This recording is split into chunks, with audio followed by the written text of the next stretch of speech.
আসসালামু আলাইকুম ভিউয়ার্স। আমরা খুব সহজে কোন ভগ্নাংশটি বড় এবং কোন ভগ্নাংশটি ছোট এই ধরনের ম্যাথগুলো কয়েক সেকেন্ডে অ্যান্সার করব। চলুন আমরা দেখি। তো এই ম্যাথগুলো করার জন্য আমাদেরকে প্রথমত আর আর গুণ করব। যেমন 5 আর 3 গুণ করলে কত? 15। 15 আমরা এই কোণাতে লিখবো।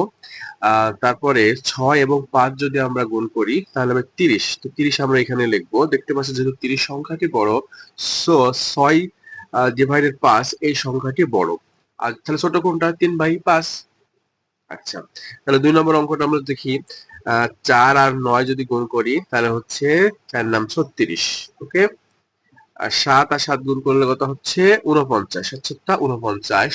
দেখা যাচ্ছে 49 সংখ্যাটি বড়, সো 7 ডিভাইডেড 9 এই সংখ্যাটি বড়, 4 ডিভাইডেড 7 এই সংখ্যাটি ছোট। আমরা খুব সহজে কোন ভগ্নাংশটি ছোট এবং বড় অ্যান্সার করতে পারলাম।